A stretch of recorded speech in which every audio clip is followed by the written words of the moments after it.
ਪਹਿਲਿਆਂ ਵਕਤਾਂ ਦੇ ਵਿੱਚ ਨਾ ਇੱਕ ਬਾਦਸ਼ਾਹ ਨੇ ਸੋਚਿਆ ਵੀ ਮੈਂ ਪਤਾ ਕਰਾਂ ਵੀ ਮੇਰੀ ਰਾਇਆ ਜਿਹੜੀ ਹੈ ਜਿੱਥੇ ਜਿਹਦੀ ਮੈਂ ਬਸਤੀ ਦਾ ਬਾਦਸ਼ਾਹ ਵਾਂ, ਇਹ ਲੋਕਾਂ ਦੀ ਕੀ ਸੋਚ ਹੈ, ਲੋਕ ਕੀ ਸੋਚਦੇ ਨੇ। ਉਹਨੇ ਇੱਕ ਦਿਨ ਇੱਕ ਪੱਥਰ ਫੜਿਆ, ਇੱਕ ਜਿਹੜਾ ਰਸਤਾ ਸੀ ਨਾ ਜ਼ਿਆਦਾ ਚੱਲਦਾ ਸ਼ਹਿਰ ਵੱਲ ਆਉਂਦਾ ਜਾਂਦਾ ਸੀ, ਜਿੱਥੇ ਬਹੁਤ ਜ਼ਿਆਦਾ ਰਸ਼ ਹੁੰਦਾ ਸੀ। ਬਾਦਸ਼ਾਹ ਨੇ ਉਸ ਰਸਤੇ ਦੇ ਉੱਤੇ ਜਾ ਕੇ ਨਾ ਪੱਥਰ ਰੱਖ ਦਿੱਤਾ ਤੇ ਆਪ ਨਾ ਲਾਗੇ ਕੋਈ ਦਰਖਤ ਸਨ, ਉਹਨਾਂ ਦੇ ਓਲੇ ਹੋ ਗਿਆ। ਵੇਖਣ ਲੱਗ ਪਿਆ ਵੀ ਲੋਕ ਇਸ ਪੱਥਰ ਦੇ ਬਾਰੇ ਕੀ ਸੋਚਦੇ ਨੇ। ਕੋਈ ਤੇ ਉਹਨੂੰ ਵੜਾ ਪਾ ਕੇ ਲੰਘ ਜਾਵੇ, ਕੋਈ ਉਹਨੂੰ ਠੁੱਡਾ ਮਾਰ ਕੇ ਲੰਘ ਜਾਵੇ, ਕੋਈ ਉੱਥੇ ਕੋਈ ਦੋ ਗਾਲਾਂ ਬੁਰਾ ਭਲਾ ਕਹਿ ਕੇ ਲੰਘ ਜਾਵੇ। ਇੱਕ ਜ਼ਿਮੀਂਦਾਰ ਆਇਆ, ਉਹਨੇ ਆਣ ਕੇ ਨਾ ਤੇ ਆਪਣਾ ਜਿਹੜੀ ਵੀ ਸਵਾਰੀ ਤੇ ਸੀ ਸਾਈਡ ਤੇ ਲਾਈ, ਲਾ ਕੇ ਤੇ ਉਹ ਪੱਥਰ ਚੁੱਕ ਕੇ ਤੇ ਸਾਈਡ ਤੇ ਕਰਨ ਲੱਗਾ ਵੀ ਲੋਕਾਂ ਦਾ ਰਸਤਾ ਸਾਫ਼ ਹੋ ਜਾਏ। ਜਦੋਂ ਪੱਥਰ ਚੁੱਕਦਾ ਨਾ ਤੇ ਵੇਂਦਾ ਪੱਥਰ ਦੇ ਥੱਲੇ ਇੱਕ ਗੁੱਥਲੀ ਸਿੱਕਿਆਂ ਦੀ ਭਰੀ ਸੀ, ਸਿੱਕੇ ਸੋਨੇ ਦੇ ਸਨ। ਉਹਨੇ ਪੱਥਰ ਸਾਈਡ ਤੇ ਕੀਤਾ, ਉਹ ਚੁੱਕੀ ਸਿੱਕਿਆਂ ਦੀ ਥੈਲੀ ਤੇ ਖੁਸ਼ੀ ਨਾਲ ਘਰ ਚਲਾ ਗਿਆ, ਕਿਉਂਕਿ ਉਹ ਇੱਕ ਮੁਸ਼ਕਲ ਨੂੰ ਸਾਈਡ ਤੇ ਕਰਕੇ ਗਿਆ ਸੀ। ਹਰ ਮੁਸ਼ਕਲ ਤੋਂ ਬਾਅਦ ਇੱਕ ਇਨਾਮ ਜ਼ਰੂਰ ਮਿਲਦਾ।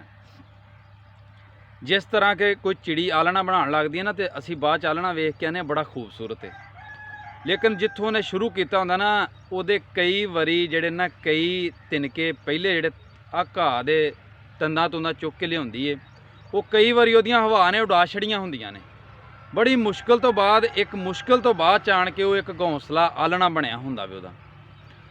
ਇਸੇ ਤਰ੍ਹਾਂ ਤੁਸੀਂ ਵੇਖਿਆ ਹੋਣਾ ਕਿ ਚੁੰਮਟੀਆਂ ਦੀ ਕਤਾਰ ਆਉਂਦੀ ਜਾਂਦੀ ਹੋਵੇ, ਕਤਾਰ ਬੰਨ੍ਹ ਕੇ ਕਿਤੇ ਜਾ ਰਹੀਆਂ ਹੁਣ ਆਪਣਾ ਖਜ਼ਾਨਾ ਲੈ ਕੇ, ਤੇ ਉਹਨਾਂ ਦੇ ਤੁਸੀਂ ਰਸਤੇ ਦੇ ਵਿੱਚ ਇੱਟ ਰੱਖ ਕੇ ਵੇਖ ਲੈਣਾ ਕਿ ਉਹ ਆਪਣੀ ਲੀਕ ਤੋਂ ਸਾਈਡ ਤੇ ਹੋ ਕੇ ਜਾਣਦੀਆਂ ਉੱਥੇ ਹੀ, ਲੇਕਿਨ ਕਿ ਰਸਤਾ ਬਦਲ ਜਾਣਦੀਆਂ, ਆਪਣੀ ਮੰਜ਼ਿਲ ਨਹੀਂ ਬਦਲਦੀਆਂ ਕਦੇ ਵੀ।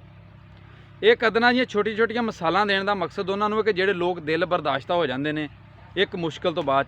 ਮੈਂ ਨਾ 24 ਘੰਟੇ ਆਪਣੇ ਆਪ ਨੂੰ ਮੁਸ਼ਕਲ ਲਈ ਤਿਆਰ ਰੱਖੋ, ਲੇਕਿਨ ਮੇਰੀ ਦੁਆ ਹੈ ਅੱਲਾਹ ਪਾਕ ਕਿਸੇ ਤੇ ਮੁਸ਼ਕਲ ਲਿਆਵੇ ਨਾ। ਹਮੇਸ਼ਾ ਉਮੀਦ ਕਰਨੀ ਚਾਹੀਦੀ ਕਿ ਨਾ ਆਵੇ, ਲੇਕਿਨ ਖੁਦ ਨੂੰ ਮਜ਼ਬੂਤ ਕਰੋ। ਹਰ ਬੁਰੇ ਵਕਤ ਤੋਂ, ਮੁਸ਼ਕਲ ਵਕਤ ਤੋਂ ਬਾਅਦ ਇਨਸਾਨ ਮਜ਼ਬੂਤ ਹੁੰਦਾ। ਅਗਰ ਇਨਸਾਨ ਦੀ ਜ਼ਿੰਦਗੀ ਦੇ ਵਿੱਚ ਕੋਈ ਵੀ ਕੰਮ ਉਹਦੇ ਵਿੱਚ ਮੁਸ਼ਕਲ ਨਾ ਆਵੇ ਤੇ ਇਨਸਾਨ ਨੂੰ ਉਹਦੀ ਕਦਰ ਨਹੀਂ ਹੁੰਦੀ। ਜਿਹੜੀ ਚੀਜ਼ ਆਸਾਨੀ ਨਾਲ ਮਿਲ ਜਾਵੇ ਨਾ, ਅਸੀਂ ਉਹਦੀ ਇੱਜ਼ਤ ਨਹੀਂ ਕਰਦੇ, ਉਹਦੀ ਕਦਰ ਨਹੀਂ ਕਰਦੇ। ਅਗਰ ਮੁਸ਼ਕਲ ਨਾਲ ਮਿਲੀ ਹੋਵੇ ਨਾ, ਤੇ ਅਸੀਂ ਬਜ਼ੁਰਗ ਹੁੰਦਿਆਂ ਤੱਕ ਵੀ ਨਾ ਉਹ ਆਪਣੇ ਬੱਚਿਆਂ ਨੂੰ ਦੱਸਦੇ ਨੇ, ਭਾਵੇਂ ਉਹ ਗੱਲ 40 ਸਾਲ ਪੁਰਾਣੀ ਹੋਵੇ ਤੇ ਭਾਵੇਂ 50 ਸਾਲ ਪੁਰਾਣੀ ਹੋਵੇ।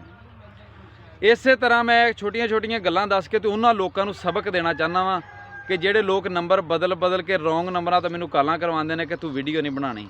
ਮੈਂ ਉਹਨਾਂ ਨੂੰ ਦੱਸਣਾ ਚਾਹੁੰਦਾ ਕਿ ਤੁਹਾਡੀ ਔਕਾਤ ਇਹ ਵੇ, ਤੁਸੀਂ ਸਿਰਫ ਫੋਨ ਕਰਵਾ ਸਕਦੇ ਜੇ, ਨੰਬਰ ਬਦਲ ਕੇ ਪਿੱਛੇ ਬਹਿ ਕੇ ਕਾਲ ਕਰ ਸਕਦੇ ਜੇ, ਸਾਹਮਣੇ ਆਣ ਕੇ ਤੁਸੀਂ ਬੋਲਣ ਦੀ ਹਿੰਮਤ ਨਹੀਂ ਰੱਖਦੇ, ਕਿਉਂਕਿ ਤੁਹਾਡੇ ਵਿੱਚ ਇੰਨੀ ਤਾਕਤ ਹੀ ਨਹੀਂ ਮੇਰੇ ਅੱਲਾਹ ਪਾਕ ਨੇ ਦਿੱਤੀ। ਤੁਸੀਂ ਸਿਰਫ ਸੜਦਿਆਂ ਰਹਿਣਾ ਤੇ ਤੁਹਾਡੀ ਜ਼ਿੰਦਗੀ ਦਾ ਹਿੱਸਾ ਹੀ ਸੜਨਾ ਵੇ। ਤੇ ਬਾਕੀ ਮੇਰੀ ਦੁਆ ਹੈ ਅੱਲਾਹ ਪਾਕ ਤੁਹਾਨੂੰ ਵੀ ਨੇਕ ਹਦਾਇਤ ਦੇਵੇ, ਤੇ ਬਾਕੀ ਜਿੱਥੇ ਜਿੱਥੇ ਵੀ ਮੇਰੇ ਪਿਆਰ ਕਰਨ ਵਾਲੇ ਚਾਹਣ ਵਾਲੇ ਵਸਦੇ ਨੇ, ਅੱਲਾਹ ਪਾਕ ਉਹਨਾਂ ਨੂੰ ਹਮੇਸ਼ਾ ਖੁਸ਼ ਰਵੇ। ਜੇ 10 ਵਿੱਚ ਬਕਵਾਸ ਕਰਦੇ ਤੇ 90 ਮੈਨੂੰ ਸੱਚਾ ਪਿਆਰ ਕਰਦੇ ਨੇ।